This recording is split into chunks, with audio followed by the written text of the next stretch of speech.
का पालन पोषण करते थे। उनका परिवार, उनकी धर्मपरायण पत्नी सीमा जी और उनके 2 प्यारे बच्चे बहुत ही खुशहाल और संतुष्ट जीवन जी रहे थे। वे बड़े सपने नहीं देखते थे, बस अपनी जरूरतों को पूरा करते हुए एक सुखी जीवन बिता रहे थे। उनकी आय सीमित थी, लेकिन वे उसमें भी खुश थे।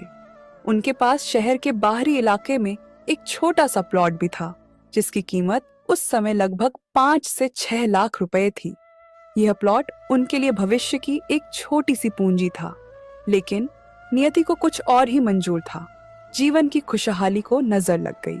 अशोक जी की ट्रांसपोर्ट कंपनी में अचानक और लगातार नुकसान होने लगा। बाजार में मंदी आ गई थी, ट्रकों की मरम्मत पर बहुत ज्यादा खर्च आने लगा, डीजल के दाम आसमान छू रहे थे और बाजार में बढ़ती प्रतिस्पर्धा ने उनके व्यापार को बुरी तरह प्रभावित किया। नए ग्राहक मिलना मुश्किल हो गया और पुराने ग्राहक भी कम होने लगे। अशोक जी ने अपने व्यापार को बचाने के लिए एड़ी चोटी का जोर लगा दिया, लेकिन उन्हें कोई रास्ता नहीं दिख रहा था। अपने व्यापार को डूबने से बचाने और परिवार का गुजारा चलाने के लिए अशोक जी ने कई जगह से कर्ज लेना शुरू कर दिया। सबसे पहले उन्होंने बैंकों से छोटे लोन लिए, फिर कुछ पुराने रिश्तेदारों से मदद मांगी। लेकिन जब ये सभी रास्ते बंद हो गए और स्थिति और बिगड़ती चली गई, तो मजबूरी में उन्हें कुछ प्राइवेट फाइनेंसरों से ऊंचे ब्याज पर भारी भरकम रकम उधार लेनी पड़ी। उन्हें उम्मीद थी कि यह मंदी जल्द ही खत्म हो जाएगी और उनका व्यापार फिर से पटरी पर आ जाएगा, जिससे वे समय पर सबका कर्ज चुका देंगे।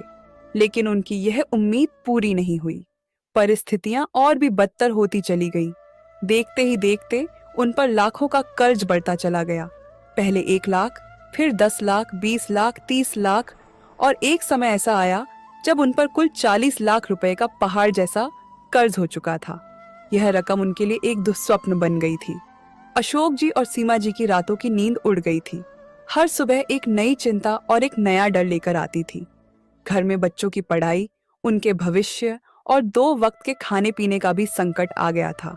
स्कूल की फीस, बिजली का बिल, राशन, हर छोटी जरूरत एक बड़ी चुनौती बन गई थी। सबसे बुरा तो तब होता था जब लेनदार रोज उनके दरवाजे पर आकर खड़े रहते थे। वे अपमानजनक बातें करते थे, गालियां देते थे और फोन पर लगातार धमकियां आती रहती थीं। कब दोगे हमारे पैसे? हमारा पैसा वापस करो, वरना अंजाम बुरा होगा। ये डरावने शब्द अशोक जी के कानों में हर पल गूंजते रहते थे। अशोक जी, जो कभी हंसमुख, आशावादी और सबको हंसाने वाले इंसान थे, अब गहरे डिप्रेशन में जा चुके थे। उनका चेहरा उतर गया था, शरीर कमजोर हो गया था और उनकी आंखों में एक गहरी, अंतहीन उदासी छा गई थी। उन्हें सचमुच समझ नहीं आ रहा था कि वे इस कर्ज के दलदल से कैसे बाहर निकले। कभी कभी तो उन्हें लगता था कि इस अंतहीन पीड़ा से मुक्ति पाने के लिए खुद को खत्म करना ही एकमात्र रास्ता है। यह विचार उन्हें डराता था, पर फिर अपनी पत्नी सीमा जी की मजबूत इच्छा शक्ति और अपने मासूम बच्चों का चेहरा देखकर वे हिम्मत जुटा पाते थे। सीमा जी, जो एक धार्मिक और ईश्वर में अटूट विश्वास रखने वाली महिला थीं, इस मुश्किल समय में भी अपनी आस्था से भटकी नहीं। वह अक्सर चुपके से मंदिरों में जाती और ईश्वर से अपने परिवार की इस मुश्किल को दूर करने के लिए दिन रात प्रार्थना करती थी। वह जानती थी कि अब कोई मानवीय शक्ति उन्हें इस संकट से बाहर नहीं निकाल सकती, सिवाय किसी दैवीय चमत्कार के। एक शाम जब अशोक जी और सीमा जी घर पर बैठे अपनी भयानक आर्थिक और मानसिक परेशानियों पर बात कर रहे थे, उनका मन बहुत अशांत था। तभी उनके एक पुराने पड़ोसी मोहनलाल जी, जो एक धर्मपरायण और शांत स्वभाव के व्यक्ति थे, उनसे मिलने आए। मोहनलाल जी ने उनके चेहरे की उदासी और घर में पसरी मायूसी को तुरंत भांप लिया। उन्होंने अशोक जी और सीमा जी से बड़े स्नेह से उनकी परेशानी का कारण पूछा। अशोक जी ने हिचकिचाते हुए पर पूरी ईमानदारी से उन्हें अपनी सारी व्यथा बताई। कैसे उन पर 40 लाख का कर्ज है, कैसे लेनदार उन्हें परेशान कर रहे हैं और कैसे उनके पास अब कोई रास्ता नहीं बचा है। मोहनलाल जी ने सब कुछ बहुत ध्यान से सुना। उनके चेहरे पर जरा भी विचलित भाव नहीं आया, बल्कि एक अजीब सी शांति थी। उन्होंने अशोक जी और सीमा जी की आंखों में देखा और एक गहरी, शांत मुस्कान के साथ बोले, अशोक भाई, सीमा भाभी, हिम्मत मत हारो। जब इंसान की सारी उम्मीदें खत्म हो जाती हैं ना, जब उसे लगता है कि अब कोई सहारा नहीं, तब ऊपर वाला ही कोई रास्ता दिखाता है। मैं तुम्हें एक बहुत ही सच्ची बात बताता हूँ, जिसका मैंने कई बार अनुभव किया है। तुम खाटू श्याम जी से कुछ भी मांग लो, सच्चे दिल से गांठ बांधकर मन्नत मांग लो, तो वह जरूर पूरी होती है और बहुत जल्दी पूरी होती है। बाबा हारे के सहारे हैं, वे कभी किसी भक्त को निराश नहीं करते। अशोक जी और सीमा जी ने आश्चर्य से पूछा, खाटू श्याम जी से गांठ बांधकर मन्नत, वो कैसे? मोहनलाल जी ने उन्हें विस्तार से बताया। देख अशोक भाई, तुम एक लाल रंग का छोटा कपड़ा लेना, इसे अपनी मुट्ठी में कसकर पकड़कर बाबा श्याम की तस्वीर या मूर्ति के सामने हाथ जोड़कर बैठना, अपनी पूरी समस्या उन्हें बताना, अपने 40 लाख के कर्ज से मुक्ति की प्रार्थना करना, अपने मन की सारी पीड़ा, सारा दुख उनके सामने रख देना और मन में यह दृढ़ संकल्प लेना कि जब तुम्हारा यह भारी कर्ज उतर जाएगा, तुम्हारी सारी मुश्किलें खत्म हो जाएंगी, तब तुम पूरे परिवार सहित बाबा श्याम के दरबार में खाटू धाम जाओगे। वहां जाकर तुम उन्हें धन्यवाद दोगे और वही कपड़ा बाबा के चरणों में श्रद्धा पूर्वक अर्पित कराओगे। यह कपड़ा तुम्हारे विश्वास की गांठ होगी जो बाबा के साथ जुड़ेगी। बस पूरे दिल से उनसे अपनी ये मुश्किल दूर करने की विनती करना। देखना, कुछ ही दिनों या महीनों में तुम्हारी ये सारी चिंता दूर हो जाएगी। बाबा श्याम तुम्हारी पुकार जरूर सुनेंगे और तुम्हें इस कर्ज से मुक्ति का रास्ता दिखाएंगे, ऐसे रास्ते जो तुमने सोचे भी नहीं होंगे। अशोक जी और सीमा जी ने मोहनलाल जी को उनके बहुमूल्य सुझाव के लिए धन्यवाद दिया। अशोक जी, जो निराशा में पूरी तरह डूबे हुए थे, पहले तो इस पर विश्वास नहीं कर पाए। उनके मन में तर्क और विज्ञान की बातें घूम रही थीं। उन्होंने सिर पकड़कर कहा, ये सब क्या अंधविश्वास है मोहनलाल जी? 40 लाख का कर्ज सिर्फ एक कपड़े और मन्नत से कैसे उतर सकता है? हमने अपनी पूरी मेहनत लगा दी, सब कुछ करके देख लिया, हर तरफ से निराशा ही मिली है। पर सीमा जी का विश्वास अटूट था। उन्होंने मोहनलाल जी की बातों में आशा की किरण देख ली थी। उन्होंने अशोक जी को समझाया और कहा, देखिए जी, जब कोई रास्ता नहीं है, जब सारी उम्मीदें टूट चुकी हैं, जब हर तरफ से निराशा ही मिली है, तो एक बार यह उपाय करके देखने में क्या हर्ज है। यह उपाय हमें कोई नुकसान तो नहीं पहुंचाएगा, हमारी बची खुची पूंजी भी बर्बाद नहीं होगी। क्या पता बाबा श्याम ही हमारा आखिरी सहारा हो। अशोक जी ने अंततः सीमा जी के दृढ़ विश्वास के आगे हार मान ली, लेकिन उनके मन में अभी भी थोड़ा संदेह था, पर एक छोटी सी उम्मीद दिख रही थी। अगली 11 से सीमा जी ने मोहनलाल जी के बताए अनुसार उपाय शुरू कर दिया। वह सुबह जल्दी उठी, स्नान किया और पूरे मन से पूजा की तैयारी की।